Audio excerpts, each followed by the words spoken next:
চোখের জিনা ছেড়ে দেন, ইবাদতে মজা লাগবে। চোখের জিনা ছেড়ে দেন, নামাজে মজা লাগবে। চোখের জিনা ছেড়ে দেন, কোরআন তিলাওয়াতে মজা লাগবে। চোখের জিনা ছেড়ে দেন, ওয়াজের মধ্যে মজা লাগবে। চোখের জিনা ছেড়ে দেন, জিকিরে মজা লাগবে। চোখের জিনা ছেড়ে দেন, ভালো ভালো কাজ করতে মজা লাগবে। চোখের জিনা অনলাইনে অফলাইনে করতে করতে করতে করতে অন্তরটা কালিমা পড়ে গেছে। এজন্য দিনের কোনো কথা, দিনের কোনো কাজ আপনার কাছে ভালো লাগে না। ঠিক কিনা? কিয়ামতের দিন সর্বপ্রথম নামাজ সম্পর্কে জিজ্ঞাসা করা হবে। এই হাদিস কি বলছেন উনি? এই হাদিস বলেছেন, শুনেছেন আপনারা। ওই প্রশ্নের পরে আরো 5টি প্রশ্ন করা হবে। কয়টা প্রশ্ন? এই 5টি প্রশ্নের মাধ্যমে আল্লাহ পাক দুনিয়ার মানুষের আমলগুলো যাচাই বাছাই করবেন। এই সূরা মুলকের 2 নম্বর আয়াতে আল্লাহ পাক বলেন, আল্লাযী খালাকাল মাউতা ওয়াল হায়াতা লিয়াবলুয়াকুম আইয়ুকুম আহসানু আমালা। আল্লাহ পাক বলেন, যিনি মৃত্যু এবং জীবন সৃষ্টি করেছেন, জীবন এবং মৃত্যুর মাঝখানে যতটুকু সময় তোমাকে দুনিয়াতে দিয়েছে, কেন দিলাম শোনো। লিয়াবলুয়াকুম আইয়ুকুম আহসানু আমালা, তোমাদের মধ্যে কে উত্তম আমল করেছো আমি আল্লাহ পাক কিয়ামতের দিন সবকিছু পরীক্ষা নিরীক্ষা করব, যাচাই বাছাই করব। জোরে কোন আল্লাহু আকবার। এই 5টি প্রশ্নের মাধ্যমে আল্লাহ পাক বান্দা বান্দির আমলগুলো যাচাই বাছাই করবেন। সত্যিকার অর্থে যদি আমাদের আমলগুলো যে আল্লাহর কাছে যাচাই বাছাই হবে, আল্লাহর কাছে আমলগুলো নিয়ে কিভাবে উত্থাপিত হব, আল্লাহর দরবারে আমাদের আমলগুলো কিভাবে প্রকাশিত হবে, তখন আমার অবস্থা কেমন হবে, এটা নিয়ে আমাদের কোনো টেনশন নাই। আমরা অনেকে মনে করি দুনিয়াতে আসছি আবার মৃত্যুবরণ করব, দুনিয়ার ভিতরে আমার অনেক দায়িত্ব আছে, আমার অনেক চিন্তা আছে, আমার অনেক কর্তব্য আছে, আল্লাহর প্রতি কিছু দায়িত্ব আছে, বান্দার প্রতি কিছু দায়িত্ব আছে, এগুলো পালন করি না। আল্লাহ পাক সেই দিন ওই কঠিন মুহূর্তে পরীক্ষা নিরীক্ষা করার জন্য প্রশ্ন করবেন 5টা। জবান খুলে বলেন, প্রশ্ন করবেন কয়টা? 5টা প্রশ্ন করবেন। জোরে বলেন, কয়টা প্রশ্ন করবেন? খুব মনোযোগ দেন। 1 নম্বরে আল্লাহ পাক প্রশ্ন করবেন, আল্লাহর নবীজি সাল্লাল্লাহু আলাইহি সাল্লাম বলেন, 1 নম্বরে প্রশ্ন করবে আন উমরিহি ফিমা আফনাহু। আল্লাহ রাব্বুল আলামিন জানতে চাইবেন, ও বান্দা তুমি তোমার জীবনটা কিভাবে কাটিয়েছো, তোমার জীবনের লক্ষ্য উদ্দেশ্য কি ছিল? অনেকের জীবনের লক্ষ্য উদ্দেশ্য হয় বিসিএস ক্যাডার হবে, অনেকের জীবনের লক্ষ্য উদ্দেশ্য হয় ডাক্তার হবে, অনেকের জীবনের লক্ষ্য উদ্দেশ্য হয় চেয়ারম্যান হবে, এমপি হবে, মেয়র হবে, সরকারে যাবে, মন্ত্রিত্ব লাভ করবে। অনেকের জীবনের লক্ষ্য উদ্দেশ্য হয় কয়েকটা বিয়ে শাদী করব। অনেকের জীবনের লক্ষ্য উদ্দেশ্য ভিন্ন রকম হতে পারে, কিন্তু মুমিনের জীবনের লক্ষ্য উদ্দেশ্য হলো স্বয়ং আল্লাহকে দুনিয়াতে থাকতে রাজি আর খুশি করা। ঠিক কিনা? 1 নম্বরে জীবনের লক্ষ্য উদ্দেশ্য জানতে চাইবেন আল্লাহ। সবার আগে আজকে এতদিন যারা জীবনের লক্ষ্য উদ্দেশ্য ঠিক করেন নাই, আজকে জীবনের লক্ষ্য উদ্দেশ্য ঠিক করে নেন। আমি জীবনে যা করব যেন আল্লাহকে খুশি করার জন্য সেই কাজটা হয়। আপনি ব্যবসা করবেন যেন আল্লাহকে খুশি করার জন্য হয়। আপনি পরিবারের সঙ্গে সময় দিবেন যেন আল্লাহকে খুশি করার জন্য হয়। আপনি মসজিদে যাবেন যেন আল্লাহকে খুশি করার জন্য হয়। আল্লাহ পাক কোরআনুল কারিমে এই কথাই বলে দিয়েছেন। আল্লাহ পাক বলেন, হে রাসূল আপনি বলেন, কুল ইন্না সলাতি ওয়া নুসুকি ওয়া মাহইয়ায়া ওয়া মামাতি লিল্লাহি রাব্বিল আলামিন। নামাজ আমার তোমারই জন্য, কুরবানিও তোমারই জন্য, আমার জীবন আমার মরণ সবই যে আল্লাহ তোমারই জন্য। ঠিক কিনা? তাহলে 1 নম্বরে আল্লাহ প্রশ্ন করবেন জীবনের লক্ষ্য উদ্দেশ্য কি ছিল। আপনি দুনিয়াতে ইনকামের জন্য যাই কিছু করেন না কেন, লক্ষ্য উদ্দেশ্য থাকতে হবে আল্লাহকে রাজি খুশি করা। আপনি দুনিয়াতে লেখাপড়া করেন, যাই কিছু করেন, 1 নাম্বার জীবনের টার্গেট থাকবে দুনিয়ার জীবনে আমি আল্লাহকে রাজি খুশি করে কবরে যাব। তাহলে কিয়ামতের দিন ওই প্রশ্ন যখন আল্লাহ রাব্বুল আলামিন করবেন তোমার জীবনের লক্ষ্য উদ্দেশ্য কি ছিল, জীবনটা পুরো জীবনটা কিভাবে কাটিয়েছো শিরোনাম জানতে চাইবে। দুনিয়াতে যারা জীবনটা আল্লাহর জন্য উৎসর্গ করে দিয়েছে, আল্লাহর জন্য শহীদ হয়েছে, আল্লাহর দিন প্রতিষ্ঠার জন্য লড়াই করেছে, তারা কিয়ামতের দিন প্রশ্ন করার সঙ্গে সঙ্গে জবাব দিয়ে দিবে, হায় আল্লাহ আমি দুনিয়াতে আপনার জন্য শহীদ হয়েছি, আপনার জন্য লড়াই করেছি, আপনাকে খুশি করার জন্য জীবন বাজি রেখেছে। জোরে কোন আল্লাহু আকবার। এরপরে 2 নম্বরে প্রশ্ন করবে ওয়ান শাবাবিহি ফিমা আবলাহু।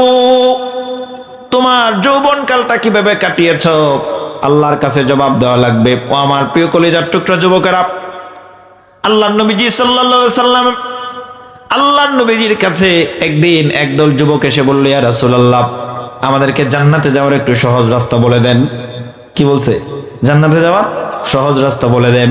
আল্লাহর নবীজি বললেন, শোনো, যদি তোমরা দুইটা জিনিসের ওয়াদা করতে পারো, মাইয়াদমানলি মা বাইনা লাহিয়াইহি ওয়া মা বাইনা রিজলাইহি আদমান লাহুল জান্নাহ। আল্লাহর নবীজি বলেন, তোমরা দুইটা জিনিসের ওয়াদা করতে পারো, আমি রাসূল তোমাদেরকে জান্নাতের জিম্মাদারি গ্রহণ করে নিলাম। আল্লাহু আকবার বলেন। কয়টা জিনিসের ওয়াদা? কয়টা?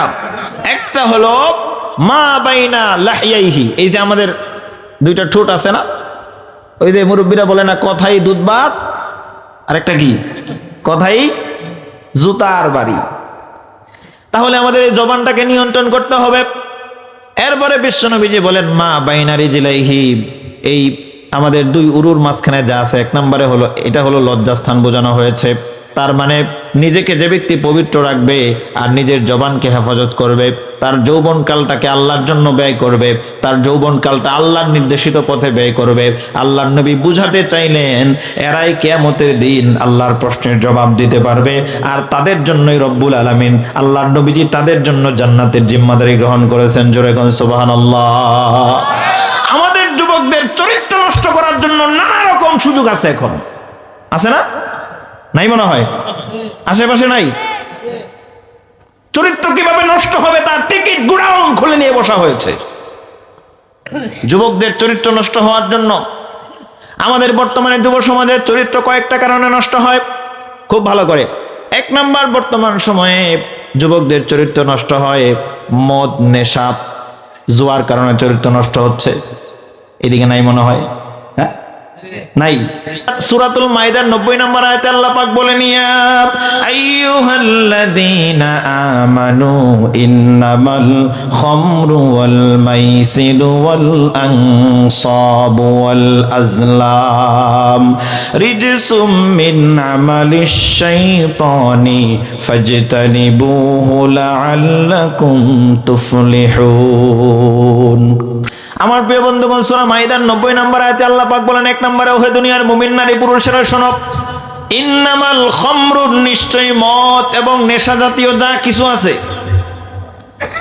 মদকে, নেশা জাতীয় দ্রব্যকে কেন হারাম করা হলো?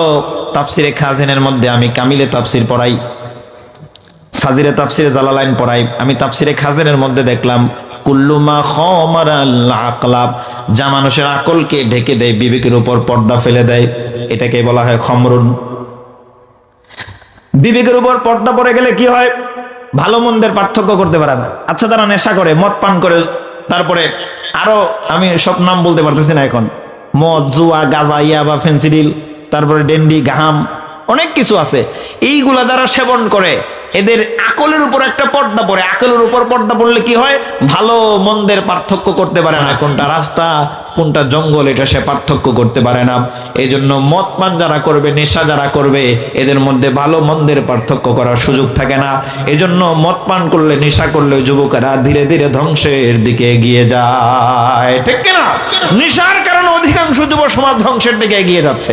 এবার ভালো করে বুঝে শুনে বলেন তো, যেই ছেলেটা নেশাখোর হয়, ও মনে হয় ইয়াবা দিয়া শুরু করে নাকি গাঞ্জা দিয়া শুরু করে, ডেন্ডি দিয়ে শুরু করে? শুরুটা কি দিয়া হয়? হ্যাঁ, কি দিয়া হয় শুরুটা? বিড়ি। তাহলে এই বিড়ি দিয়া যে শুরু করে, তাহলে আপনাদের কথা অনুযায়ী বোঝা গেল বিড়িও নেশার একটা অন্তর্ভুক্ত, নাকি এটা নেশার বাইরে? বিড়ি, সিগারেট, ছোট হোক বড় হোক, হানা কোয়েল, এটা নেশার ভিতরে না বাইরে? তাহলে এই বিড়ি সিগারেট যদি নেশার ভিতরেই পড়ে থাকে, তাহলে যেই নেতা নিজেই নেশাখোর, মানে নেশার ভিতরে যে আছে, ওই নেতা নির্বাচিত হলে কখনোই নেশা দূর করা তার পক্ষে সম্ভব না, ঠিক কিনা? নেশামুক্ত সমাজ গঠন করতে হবে। আর নেশামুক্ত সমাজ গঠন করতে চাইলে সমাজের যারা নেতৃত্ব দেয়, সৎ চরিত্রবান, বিড়ি খায় না এমন লোককে নেতা বানাতে হবে, ঠিক কিনা? এক নাম্বার কারণ হলো নেশার কারণে আমাদের যুবকেরা ধ্বংস হয়ে যাচ্ছে। আরেকটা হলো, এরপর আল্লাহ পাক বলেন, ওয়াল মাইসির, জুয়া, এদিকে নাই মনে হয়? আগে বিভিন্ন আড়ালে আবডালে জঙ্গলের ভিতরে বসে কেউ যেন না দেখে এমন অবস্থায় জুয়া খেলতো, কিন্তু এখন এই বর্তমান ডিজিটাল যুগে প্রত্যেকের ইলেকট্রনিক মিডিয়ার মাধ্যমে, প্রত্যেকের হাতে হাতে অ্যান্ড্রয়েড ফোনের মাধ্যমে ক্যাসিনো সহ অনেক রকম জুয়া খেলার ব্যবস্থা আছে না নাই? আল্লাহর নবীজি সাল্লাল্লাহু আলাইহি সাল্লাম বলেন, আল মারউ আলা দীনি খালিলিহি, প্রত্যেক ব্যক্তি তার বন্ধুর মতাদর্শকে অনুসরণ করে। আল্লাহর নবী যেহেতু বলেছে, তার মানে প্রত্যেক ব্যক্তির জীবনে তার বন্ধু বান্ধবের একটা প্রভাব আছে না নাই? আপনার বন্ধু যদি হয় নামাজি, আপনার বন্ধু যদি হয় দিনদার, আপনার বন্ধু যদি হয় তাহাজ্জুদ গুজার, আপনার বন্ধু যদি কোরআনুল কারীমের তেলাওয়াতকারী হয়, এক কথায় আপনার বন্ধু যদি নেককার দিনদার বুজুর্গ হয়, তাহলে ওই তার নেক আমলের একটা প্রভাব আপনার জীবনের মধ্যে পড়বে। আপনার বন্ধু যদি নামাজি হয়, আপনাকে নামাজের দাওয়াত দিবে। আপনার বন্ধু যদি কোরআনুল কারীমের তেলাওয়াতকারী হয়, আপনার বন্ধু আপনাকে কোরআন তেলাওয়াতের দাওয়াত দিবে। আপনার বন্ধু যদি তাহাজ্জুদ গুজার হয়, আপনারও এই অভ্যাসটা আপনার মধ্যেও প্রভাব বিস্তার করবে। কিন্তু আপনার বন্ধু যদি বিড়িখুর হয়, ওর কাছে আছেই বিড়ি, আপনারে কি ঘোড়ার ডিম দিব? ও যুবক সাবধান, একটা বিপদে পড়ে দেখো, তোমার বাবা কিডনি বিক্রি করে বিপদ থেকে উদ্ধার করবে, বন্ধুরা পালায় যাবে। কোরআনুল কারীমের মধ্যে আল্লাহ পাক বলেন, ইয়াউমা নাদউ কুল্লা উনাসিম বিইমামিহিম, আল্লাহ পাক বলেন কিয়ামতের দিন আমি প্রত্যেক ব্যক্তিকে তার নেতা সহ হাসরের ময়দানে উঠাবো। আমার কথা না আল্লাহর কথা? জোরে কোন আমার কথা না আল্লাহর কথা? এটা কিন্তু কোরআনুল কারীমের সূরা বনী ইসরাঈলের মধ্যে আছে। প্রত্যেক ব্যক্তিকে নেতা সহ কিয়ামতের দিন হাজির করব আমি। তাহলে আপনি যেই নেতার পেছনে দৌড়ান, একটু বুকে হাত দিয়ে বলেন, একটু কলিজা দিয়ে কথাটা বোঝার চেষ্টা করেন, আপনাদের সঙ্গে আমার কোনো শত্রুতা নাই, আপনারা জান্নাতে গেলে আমার কোনো আপত্তি নাই, কিন্তু জাহান্নামে গেলে আমার বড় আফসোস লাগবে। আমার প্রিয় বন্ধুগণ, আল্লাহ রাব্বুল আলামিন বললেন আমি প্রত্যেক ব্যক্তিকে তাদের নেতা সহ উঠাবো। তাহলে আপনি যেই নেতার পেছনে দৌড়ান, ওই নেতা যদি বেনামাজি হয়, কিয়ামতের দিন আপনাকে বেনামাজি নেতার পেছনে দাঁড়ানো লাগবে। আপনি যেই নেতার পেছনে দৌড়ান, ওই নেতা যদি ঘুষখোর হয়, ঘুষখোর নেতার পেছনে দাঁড়াইতে হবে। আপনি যদি নেতার পেছনে দৌড়ান, ওই নেতা যদি আপনার নেশাখোর হয়, তাহলে ওই নেতার সঙ্গে আপনার হাসর নসর হবে। আর আল্লাহর নবীজি বলেন, যেই ব্যক্তির সঙ্গে যার হাসর নসর হবে, ওই ব্যক্তির পরিণতি যেমন হবে, তারও পরিণতি তেমন হবে। তাহলে আপনার নেতার পরিণতি যদি কিয়ামতের দিন দৌড়ের উপর থাকা লাগে, আপনাকেও দৌড়ের উপর রেখে ফেরেশতারা জাহান্নামের দিকে নিয়ে যাবে, ঠিক কিনা? তাহলে এই হাদিসটা ভালো করে শুনে নেন। আল্লাহর নবীজি সাল্লাল্লাহু আলাইহি সাল্লাম বলেন, ইন্নান নাজরা সাহমুম মিন সিহামি ইবলিস মাসমুম, নজর হলো, চোখের জিনা হলো ইবলিসের বিষাক্ত তীর। নজর কি? ইবলিসের বিষাক্ত তীর। মানুষ দেখে চোখ দিয়ে, কিন্তু তীরটা লেগে যায় তার অন্তরের মধ্যে। দেখতে একটু ভালো লাগে, অনলাইনে চলতেছেন, এমন মেয়ে মানুষের ছবি চলে আসছে, দেখতে ভালো লাগতেছে। আপনি রাস্তা দিয়ে যাচ্ছেন, দেখতে ভালো লাগতেছে। এক কথায় আপনি চোখের জিনা করতে ভালো লাগতেছে, ওইটা আপনার করতে মন চাইতেছে। এরপরে হাদিসে কুদসির মধ্যে আছে, আল্লাহ পাক কি বলেন শুনেন, কানজুল উম্মালের বর্ণনা। আল্লাহ রাব্বুল আলামিন এই হাদিসের মধ্যে বলেন, এটা হাদিসে কুদসি, ওই যে তোমার দেখতে বড় ভালো লাগতেছিল, আল্লাহ পাক বলেন মান তারাকাহা মাখাফাতি, যখন তোমার চোখের জিনা করতে ভালো লাগতেছে, যখন তোমার বেগানা মেয়েদের দৃশ্য দেখতে ভালো লাগতেছে, আল্লাহ পাক বলেন এইটা দেখতে তো তোমার মন চাইতেছে, ভালো লাগতেছে। মান তারাকাহা মাখাফাতি, যদি আমি আল্লাহকে ভয় করে ওই ভালো লাগা থেকে নিজের বিরত রাখো, সাময়িক হয়তো কিছুটা তোমার খারাপ লাগবে, কিন্তু আল্লাহ পাক বলেন দেখতে ভালো লাগতেছে, ক্রাশ খাইতে ভাল লাগতেছে, চোখের জিনা করতে মন চাইতেছে, অনলাইনে হোক অফলাইনে হোক ওইটা করতে মন চাইতেছে। আল্লাহ পাক বলেন মান তারাকাহা মাখাফাতি, যদি তুমি আমি আল্লাহকে ভয় করে এইটা থেকে নিজেরে বাঁচায় রাখো, এইটা থেকে তুমি ছেড়ে দাও, চোখের জিনাটা পরিত্যাগ করো, কি পুরস্কার দিব জানো নাকি?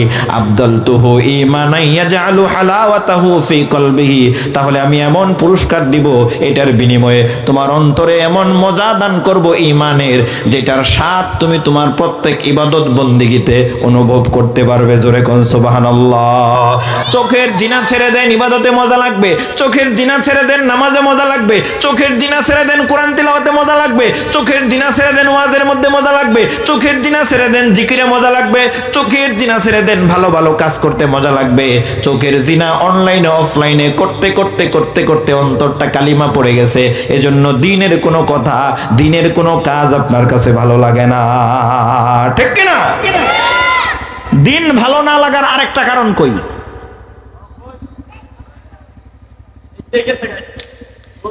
অনেকে আছে জুমার নামাজ পড়ে না, 3-4 সপ্তাহ একটানা পড়ে না, এরকম আছে না?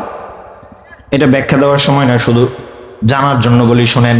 যারা এক নাগারে 3 সপ্তাহ জুমার নামাজ মসজিদে আদায় করে না, মিস করে, একান্ত শরীয়তের কোনো কারণ ছাড়াই, কোনো উজুর ছাড়াই মিস করে, তাদের অন্তরের মধ্যে মোহর মেরে দেওয়া হয়, তাদের অন্তরে তালা মেরে দেওয়া হয়। তখন ওই ব্যক্তি ধীরে ধীরে হিদায়াতের পথ থেকে অন্যদিকে চলে যেতে থাকে। জোরে কর নাউজুবিল্লাহ। অন্তরে মোহর মেরে দেওয়া হয়। তাহলে আমার কলিজার টুকরা যুবকেরা, 2 নম্বরে কিয়ামতের দিন আল্লাহর নবী বলেন, আল্লাহর পক্ষ থেকে প্রশ্ন করা হবে, আন উমরিহি ফিমা আবলাহু, তুমি তোমার যৌবনকালটা কিভাবে কাটিয়েছো? হে আমার তরুণ প্রজন্মের ভাইরা, বোনেরা, আপনাদেরকে বলতে চাই, শোনেন, এই সময়টুকু আল্লাহর জন্য ব্যয় করতে হবে। অযথাই এই সময়টুকু নষ্ট করলে কিয়ামতের দিন আল্লাহর কাছে জবাব দেওয়া লাগবে। ঠিক কিনা? এটা 2 নম্বর প্রশ্ন। 3 নম্বর, ওয়ান মালিহি মিন আইনা ইকতাসাবাহু, তুমি তোমার সম্পদ কিভাবে উপার্জন করছো? জবাব দাও। আমরা যতই বলি হালাল পথে সম্পদ উপার্জন করবে, আমাদেরকে তখন ফতোয়া দেয় কি জানেন? যত হারাম তত আরাম। কি বলে? যত হারাম তত কি আরাম। নাউজুবিল্লাহি মিন যালিক। এই যে আপনি হারাম পথে সম্পদটা উপার্জন করলেন, ওই যে দিল্লির নিজামউদ্দিন রহমতুল্লাহ আলাইহি বড় একজন ডাকাত ছিল, এই গল্প শুনেন নাই আপনারা? কিভাবে ভালো হইল? তিনি একদিন ডাকাতি করতে করতে এক রাস্তায় একজন দিনদার নেককার মানুষকে ধরে ফেললেন। তার থেকে যখন টাকা পয়সা ছিনতাই করে নিয়ে গেলেন, আর তার অভ্যাস ছিল ডাকাতি করলে ধরা পড়লে পরে মারধর করতো, তারপরে ছাড়তো। আমার প্রিয় বন্ধুগণ, এই যে বিভিন্ন টাকায় চুরি ডাকাতি হয়, অধিকাংশ কারণ হলো নেশাগ্রস্ত হওয়া। নেশার টাকা জোগাড় করতে গিয়ে তারা এগুলা করে। খুব ভালো করে শোনেন, নিজামউদ্দিন রহমতুল্লাহ আলাইহি তিনি একজন বুজুর্গ মানুষকে ধরে ফেললেন। ধরার পরে তার মালামাল সবকিছু নিয়ে তাকে যখন মারতে যাবে, ছুরি গলার মধ্যে ধরে আছে। সে বলল, আমাকে একটু তওবা করার, নামাজ পড়ার সুযোগ দাও। সে বলল, অনেক লোক এরকম করে বাঁচতে পারে না আমার হাত থেকে। কয়, আমার বাঁচার দরকার নাই, হাত মউতের মালিক আল্লাহ, একটা কথা আমাকে বলো। কয়, বেশি কথা শুনতে পারবো না, একটাই বলো। ওই বুজুর্গ মানুষ নিজামউদ্দিন সাহেবকে বলেন, আচ্ছা তুমি যে ডাকাতি করো, ডাকাতি করে অবৈধভাবে ইনকাম করো, তুমি একটা কথা তোমার পরিবারকে বলবা, এই অবৈধ ইনকামের পাপের ভাগী কি তারা হবে নাকি? এই কথা তাদেরকে জিজ্ঞাসা করো। একটা কথায় দিলের মধ্যে লাগছে, হৃদয় টাচ করেছে, তরবারি ছেড়ে দিছে। বাসায় গিয়েছে। বাসায় যাওয়ার পরে স্ত্রী ছেলে মেয়েকে পাশে বসিয়েছে। সবাইকে বসানোর পরে জিজ্ঞাসা করলো, আচ্ছা আমি যে তোমাদের সুখের জন্য অবৈধভাবে ইনকাম করি, ডাকাতি করি, চুরি করি, ছিনতাই করি, তোমাদেরকে সুখে রাখার জন্য ঘুষ খাই, তোমাদেরকে সুখে রাখার জন্য দুর্নীতি করি, তোমাদেরকে সুখে রাখার জন্য জনগণের টাকা পকেটে ঢুকাই, বাসা বানাই, ফুলবাড়িয়া বাসা বানাই, ময়মনসিংহ বাসা বানাই, তোমাদেরকে সুখে রাখার জন্য দুর্নীতি করে আমি টাকার পাহাড় গড়ি, বিদেশে পাচার করি। আচ্ছা বলো তো, এই টাকার পাপ যে হবে দুর্নীতি করার কারণে, অন্যায়ভাবে উপার্জন করার কারণে, হারাম পথে উপার্জন করার কারণে, এই পাপের ভাগীদার কি তোমরা হবে নাকি? স্ত্রী ছেলে মেয়ে পরিষ্কার বলল, না না না, আপনি আমাদের ফ্যামিলির অভিভাবক, আপনি কিভাবে উপার্জন করবেন সেটা আপনার ব্যাপার। আপনি আমাদেরকে থাকার জায়গা দিবেন, পড়ার জায়গা দিবেন, খাওয়াবেন। আপনি যেহেতু ফ্যামিলির প্রধান, আপনার এটা দায়িত্ব। কিন্তু আপনার এই দায়িত্ব আপনি পালন করতে গিয়ে যদি চুরি করেন, আমরা আপনার পাপের ভাগীদার হইতে পারবো না, আমরা আপনার পাপের অংশ সামান্যতম নিতে পারবো না। জোরে কর নাউজুবিল্লাহ। মাথায় ঘুরে গেছে। কার জন্য ডাকাতি করি, কার জন্য চুরি করি, কার জন্য হারাম পথে উপার্জন করি? এবার একটু মাথা খাটান, কার জন্য অন্যের আইল ঠেলে জমিন 4 আঙ্গুল বাড়াইতেছেন? কার জন্য প্রতারণা করে ভালো পণ্যের সাথে খারাপ পণ্য বিক্রি করতেছেন, এই টাকা কারে দিবেন? কার জন্য দুর্নীতি করতেছি আমি? কার জন্য নামাজ কামাই করে খাটাখাটনি করতেছি? একদিন জিজ্ঞেস করে দেখেন যে আমি যে খাটাখাটনি করি, এইভাবে উপার্জন করি, তোমরা কি আমার পাপের ভাগীদার হবা নাকি? বিশ্বাস না হয় সত্যিকার অর্থে জিজ্ঞেস করে দেখেন, কেউ কিন্তু আপনার পাপের ভাগী নিতে রাজি হবে না, ঠিক কিনা? আর হারাম পথে উপার্জিত সম্পদ দিয়ে ইবাদত করলেও কবুল হয় না। একটা কথা মনে রাখবেন, 3 ব্যক্তি দোয়া করলে কবুল হয়ে যায়। পিতামাতা দোয়া করলে সন্তানের জন্য কবুল হয়ে যায়, মুসাফির দোয়া করলে কবুল হয়ে যায়, আর মাজলুম ব্যক্তি জালেমের বিরুদ্ধে দোয়া করলে কবুল হয়ে যায়। হয় নাই? কবুল হয় নাই? কবুল হয় নাই? বুঝেন না মনে হয় নাই? কবুল মাজলুমদের দোয়া কবুল হয় নাই? হয়েছে, আল্লাহ বাস্তব দেখাইছে। তাহলে জালেমের মাজলুমের দোয়া কবুল হয়, পিতামাতার দোয়া কবুল হয়, মুসাফিরের দোয়া কবুল হয়। আবার মক্কাতুল মুকাররমায়, মদিনাতুল মুনাওয়ারায় এমন কিছু জায়গা আছে যে জায়গায় বসে দোয়া করলে কবুল হয়। তাহলে মক্কায় যে বাংলাদেশ থেকে গেল সে কি মুসাফির না? অন্য দেশ থেকে যে ব্যক্তি গেল মুসাফির কিনা বলেন? তাহলে মুসাফিরের দোয়া কবুল হয়, দোয়া কবুলের ব্যক্তি। যে সমস্ত জায়গায় বসে দোয়া কবুল হয়, করলে ওই দোয়া কবুলের জায়গায় বসে দোয়া করে। আবার কিছু সময় আছে যেই সময়ে দোয়া করলে কবুল হয়। আসর থেকে মাগরিবের সময় দোয়া করলে কবুল হয়, ফজরের নামাজের পরে, আজানের পরে, ইকামতের আগে, ফরজ শুরু করার আগে মাঝখানে দোয়া কবুল হয়, বৃষ্টির সময় দোয়া কবুল হয়, আরাফাতের দিনে দোয়া কবুল হয়। আরো গুরুত্বপূর্ণ কিছু কিছু সময় আছে, সেই সময়ে দোয়া কবুল হয়। কি বোঝাতে চাই বুঝেন? যেই ব্যক্তি দোয়া করলে কবুল হয়ে যায়, যেই জায়গায় বসে দোয়া করলে কবুল হয়ে যায়, যেই সময়ে দোয়া করলে কবুল হয়ে যায়, দোয়া কবুলের ব্যক্তি দোয়া কবুলের জায়গায় বসে দোয়া করতেছে, দোয়া কবুলের সময় দোয়া করতেছে, আল্লাহর নবীজি বলেন তার দোয়া আল্লাহর দরবারে কবুল হয় না। কারণ হলো ওয়া মালবাসুহু হারাম ওয়া মাতআমুহু হারাম। ওই ব্যক্তি যেই কাপড় পরিধান করেছে এটা তো হারাম টাকায় কিনা, ওই ব্যক্তি যে খাবার খেয়েছে, পানি পান করেছে, এটা তো হারাম টাকার কিনা। ওই ব্যক্তি হারাম টাকার খাবার খেয়ে, হারাম টাকার কাপড় চোপড় পরে, হারাম টাকা দিয়ে শরীর গঠন করে দোয়া করতেছে। দোয়া কবুলের জায়গায়, দোয়া কবুলের ব্যক্তি দোয়া কবুলের সময় দোয়া করতেছে, কিন্তু হারাম উপার্জনের কারণে তার দোয়া কবুল হয় না। জোরে কর নাউজুবিল্লাহ। এজন্য কিয়ামতের দিন 3 নম্বরে প্রশ্ন করা হবে, আন মালিহি মিন আইনা ইকতাসাবাহু, সম্পদ কিভাবে উপার্জন করেছো? জবাব দাও আল্লাহর কাছে। হারাম সম্পদের উপার্জন করে ইবাদত করলে কি হয় না? কবুল হয় না। কোরআনুল কারীমে আল্লাহ পাক বলেন, তাআওয়ানু আলাল বিররি ওয়াত তাকওয়া ওয়া লা তাআওয়ানু আলাল ইসমি ওয়াল উদওয়ান। খবরদার, আল্লাহ পাক বলে দিয়েছেন নেক কাজে, আল্লাহকে ভয় করার কাজে একে অপরকে সহযোগিতা করো। খবরদার, সীমা লঙ্ঘনের কাজে, পাপের কাজে সহযোগিতা করবা না। কে নিষেধ করছেন? গানের আয়োজন করলে পাপ হয় না সওয়াব হয়? জবান খুলেন, জবান খুলেন, পাপ হয় না সওয়াব হয়? মেলার আয়োজন করে, গানের আয়োজন করে, এখানে নেতারা টাকা দেয় না? উপার্জন যদিও হালাল হয়, কিন্তু খরচ করে কোন পন্থায়? হারাম পন্থায়। আল্লাহর কাছে জবাব দেওয়া লাগবে। এটা হলো কয় নাম্বার? 4 নাম্বার। এবার দেখেন 5 নাম্বার। আল্লাহ পাক সবার শেষে একেবারে এমন ঘাড়ের মধ্যে ধরছে, আমাদেরকেও কিন্তু ছাড় দেয় নাই আল্লাহর নবীজি। সব শেষে আল্লাহর নবীজি কি বলতেছেন? মাযা আমিলা বিমা আলিম, এলেম অনুযায়ী কতটুকু আমল করেছো আল্লাহর কাছে জবাব দাও। আমরা যারা বলি আমরা জানিও না মানিও না, আপনি কিন্তু ধরা খাওয়ার মধ্যে রয়েছেন। ঘটনা তাইলে কি? ঘটনা হইলো যে বেশি জানে না মানলে বেশি ধরা খাবো, যে কম জানে না মানলে কম ধরা খাবো। ধরা কিন্তু খাবোই, কথা ঠিক কিনা? ধরা মিস আছে।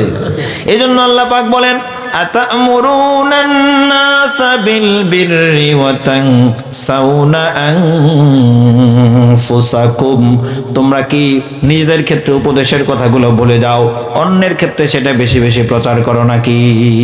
আতা'মুরুনান নাসা বিল বির, তোমরা মানুষকে কল্যাণের আদেশ করো, নিজেরা সেটা মানো না। তাহলে আমার প্রিয় যুবকেরা, ও আমার প্রিয় বৃদ্ধ বাবাজিরা, পর্দার আড়াল থেকে যারা শুনছেন, আজকের আমাদের আলোচনার মূল কথা হলো এই 5টি প্রশ্নের জবাবটা দেওয়া লাগবে। বিশেষ করে যৌবনকালের জবাব দেওয়া লাগবে।